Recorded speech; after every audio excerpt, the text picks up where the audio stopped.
하나님의 아들 예수 그리스도의 복음의 시작이라. 선지자 이사야의 글에 보라. 내가 내 사자를 내 앞에 보내노니 그가 내 길을 준비하리라. 광야에 외치는 자의 소리가 있어 이르되 너희는 주의 길을 준비하라. 그의 오실 길을 곧게 하라. 기록된 것과 같이 세례 요한이 광야에 이르러 죄사함을 받게 하는 회개의 세례를 전파하니 온 유대 지방과 예루살렘 사람이 다 나아가 자기 죄를 자복하고 요단강에서 그에게 세례를 받더라. 요한은 낙타털 옷을 입고 허리에 가죽띠를 띠고 메뚜기와 석정을 먹더라. 그가 전파하여 이르되 나보다 능력 많으신 이가 내 뒤에 오시나니 나는 굽혀 그의 신발끈을 풀기도 감당하지 못하겠노라. 나는 너희에게 물로 세례를 베풀었거니와 그는 너희에게 성령으로 세례를 베푸시리라. 그때에 예수께서 갈릴리 나사렛으로부터 와서 요단강에서 요한에게 세례를 받으시고 곧 물에서 올라오실새 하늘이 갈라짐과 성령이 비둘기 같이 자기에게 내려오심을 보시더니 하늘로부터 소리가 나기를 너는 내 사랑하는 아들이라. 내가 너를 기뻐하노라 하시니라.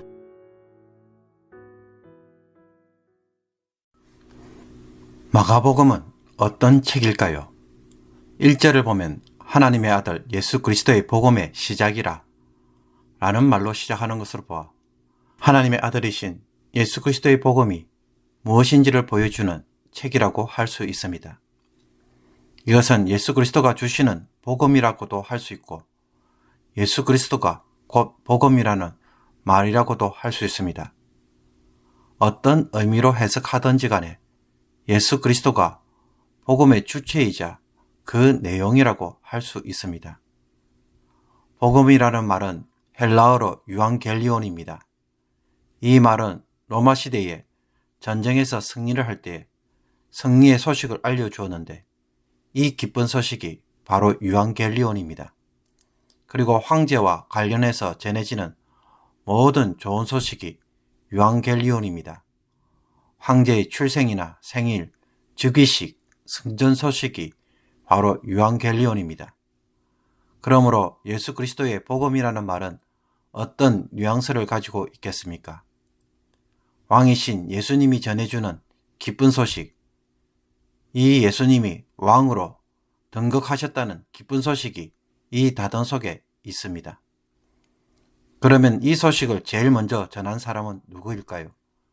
세례 요한입니다. 세례 요한은 광야에서 외치는 자의 소리로서 예수 그리스도가 오신다는 이 기쁜 소식을 제일 먼저 알렸습니다.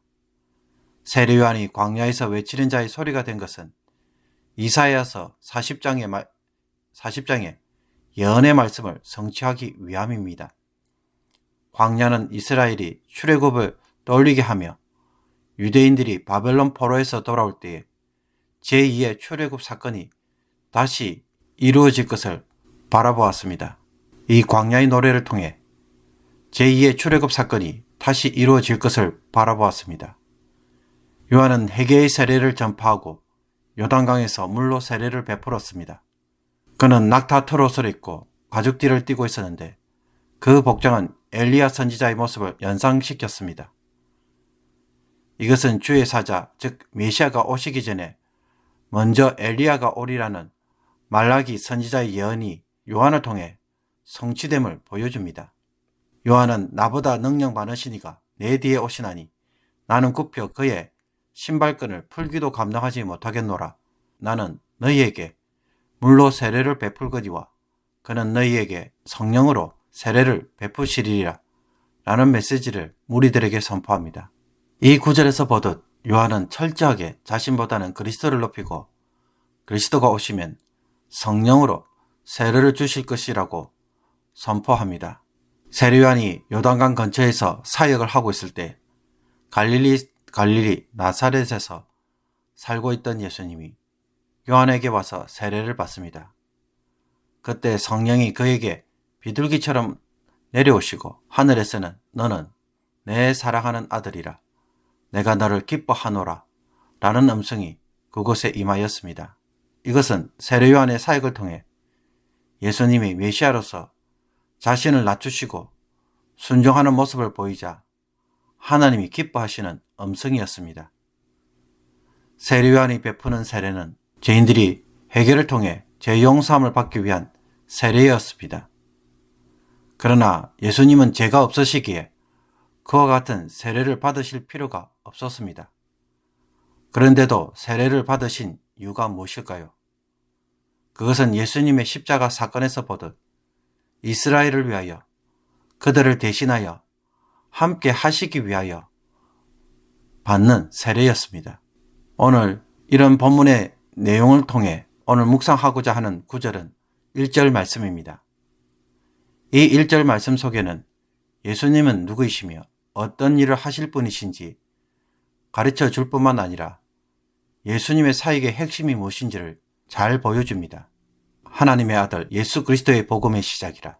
이 구절에서 예수님은 어떤 분으로 소개되어 있습니까? 하나님의 아들 그리고 그리스도라고 말하고 있습니다. 당시에 그리스도라는 말은 히브리어 메시아를 헬라어로 풀어놓은 말입니다. 예수님은 하나님의 아들이며 메시아라는 것입니다. 하나님의 아들이라는 말은 예수님의 신성을 표현하는 말인 동시에 메시아에 대한 다른 표현이라고 할 수 있습니다. 즉 하나님으로부터 온 자라는 것입니다. 마태복음 16장에서 예수님은 베드로에게 너희는 나를 누구라고 하느냐 라고 질문하자 베드로가 이런 대답을 합니다. 주는 그리스도시요 살아계신 하나님의 아들이시니이다. 예수님과 3년 동안 제자로 따라다니면서 깨달은 예수님의 정체입니다. 예수님은 그동안 이스라엘이 오랫동안 기다려왔던 그 메시아라는 것입니다. 예수님이 바로 메시아라고 한다면 이 메시아는 이스라엘을 회복하고 이 땅에 하나님 나라를 다시 세울 자입니다. 그러므로 예수님이 하나님 나라의 왕으로 이 세상에 오셨다는 것이 바로 기쁜 소식, 즉 복음인 것입니다. 이런 기쁜 소식이 진짜인지 아닌지는 이제부터 예수님이 하신 말과 행위를 통해 드러나고 증명될 것입니다. 이 뒤에 펼쳐지는 모든 이야기를 통해 과연 예수님은 메시아이신지, 그분이 하나님 나라를 세우신다면 어떤 하나님 나라를 세워 가시는지 사뭇 궁금하지 않을 수가 없는 것입니다. 그러므로 이것은 우리가 예수님을 믿고 구원받았다는 것을 어떤 관점에서 혹은 어떤 틀에서 이해해야 할지를 보여줍니다. 예수님은 세상 나라들 가운데서 왕으로 오셔서 예수님이 통치하시는 나라를 세우고자 합니다.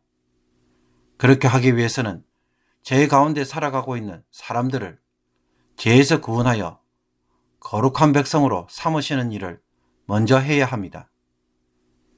예수님이 하나님 나라를 시작하시면서 십자가에 못 박혀 죽으시고 부활하신 이유가 바로 여기에 있습니다. 먼저 우리의 죄 문제를 처리하고 주님을 위해 사는 백성으로 만드셔야 하기 때문입니다. 자기 중심적으로 살아가는 과거의 죄를 처리하기 위해 우리를 십자가에서 죽여버립니다. 그리고 다시 그리스도와 함께 부활하게 하심으로 예수님이 주시는 새로운 생명으로 살게 합니다. 이 사람이 이제부터 예수 그리스도를 중심으로 살아갈 때 그 새로운 삶이 바로 하나님 나라의 모습입니다. 거듭난 자를 통해 하나님의 은혜와 거룩, 새로운 생명으로 사는 것이 무엇인지를 세상에 드러내는 것입니다. 예수님은 성도의 삶의 중심에 주인이 되셔서 지금도 이 일을 성령을 통해 일하고 계시는 것입니다. 그러므로 예수님이 이 땅에 오심으로 드디어 이 일이 시작됐다는 것은 얼마나 기쁜 소식이 되겠습니까? 하나님이 본격적으로 역사에 개입하시고 지금도 일하고 계시며 착수하셨다는 것은 완성을 향해 달려갈 것을 보여주는 하나님의 확실한 증거입니다. 특히 하나님은 이 일을 창세전부터 준비하셨는데 그것이 드디어 예수님의 출현으로 시작되었으니 이제 이야기는 본론으로 시작되어져서 결론을 향해 달려갑니다. 이 일이 시작되기 위해서 제일 먼저 세례요한은 무슨 운동부터 시작합니까? 회개 운동부터 시작합니다. 그래서 제 용서를 받기 위한 회개의 세례를 베풀고 있습니다. 하나님 나라의 시작은 정치적으로 뭔가를 하거나 사회적 운동을 펼치는 것이 아니라 자기 중심적 삶을 버리고 하나님 중심적으로 살려고 하는 것에서 시작합니다. 그러므로 신앙생활을 자꾸 한 사람의 구원 문제로 이해해서는 안 될 것입니다. 자기만 천국 가는 일로만 제한하거나 단순히 착하게 사는 것, 혹은 교회에 와서 신앙생활 하는 것만으로 좁게 바라볼 것이 아닙니다. 하나님이 모세를 통해 이스라엘을 출애굽시키고 시내산에서 언약을 맺고 율법을 통해 하나님의 백성의 삶이 무엇인지를 가르쳐주고 가나안 땅에 제사장 나라, 거룩한 나라를 세우려고 했던 것처럼 이런 비전으로 우리를 부르시고 일꾼으로 삼으시며 이 속에서 구원하시고 돌봐주시고 복주시고 가나안 땅을 주시는 것입니다. 그러므로 하나님 나라라는 삶의 비전 속에서 나의 구원을 이해하고 나의 신앙생활을 하는 것이 필요한 것입니다. 마가복음을 묵상하면서 예수님이 이 세상에서 세우시고자 하는 하나님 나라의 실체가 무엇인지 조금씩 깨달아 가기를 원합니다. 그래서 하나님 나라의 사역자로 살아가는 삶에서 자신의 신앙생활을 바로 세울 수 있기를 원합니다. 새로운 삶의 목표를 이 세상에서 잘 먹고 잘 사는 것으로 선택한다면 그것은 예수님을 통해 세상 나라의 백성으로